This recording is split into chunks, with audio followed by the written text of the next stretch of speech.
Now here we're going to be able to take a look at a kind of a cutout view of what just a small section of trenches would look like.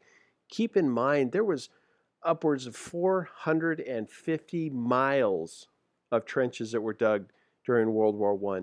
Like I had mentioned, the Germans were the first ones to dig in. They took the best territory and they had the high ground.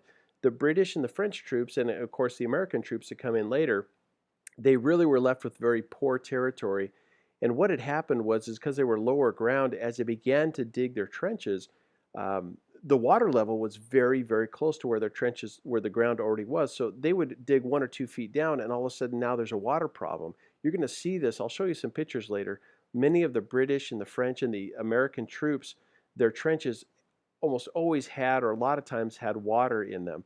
And it was almost impossible to keep them dry. Where the German trenches and the Austrian trenches, they were able to keep them very clean, I mean relatively clean and nice.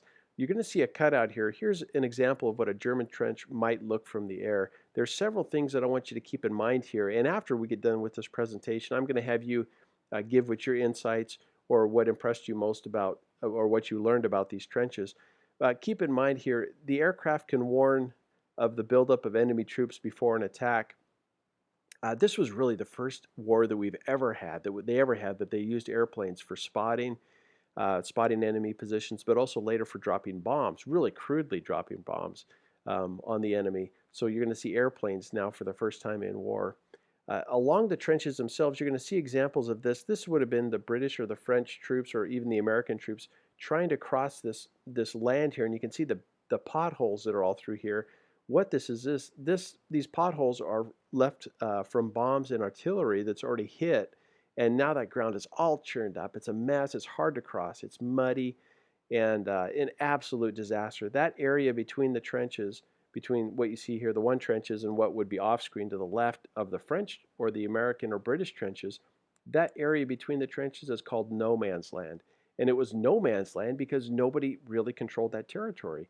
And once in a while, you'd get some crazy commander that would tell his troops, okay, we're going to run across no man's land. We're going up over the top of our trench. We're running across no man's land, and we're going to take the other side. And of course, those guys would just get slaughtered because they would get hit with machine guns, and it was absolute, just a complete disaster. Like I mentioned, for about 4 years, nobody gained or really lost in a territory here. Along through here, these are going to be the front line trenches of the German trenches. And notice that they're not in straight lines. They're not in straight lines at all. And that's by design, because the fear was that if the enemy got into your trench, they could just shoot down that straight line with their guns and just take everybody out. But if they had a kind of zigzag, you'd be able to fight off the enemy a little bit better, even if they got into your trenches. So that was a tactical decision that they made when they dug these trenches. They would also have some areas down kind of in the secondary trenches where people would be able to get out of the weather and be able to get some sleep. Now this the Germans could do because they were on higher ground. They didn't have to worry about the water table, about these filling up with water. The British, American, and French troops could not do that because their trenches were lower elevation and oftentimes would fill up with water.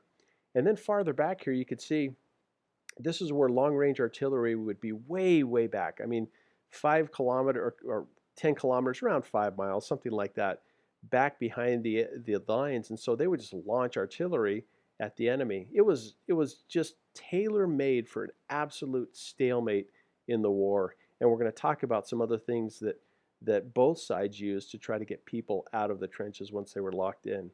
But there you go. Now you have your first view of what a trench in World War I would have looked like.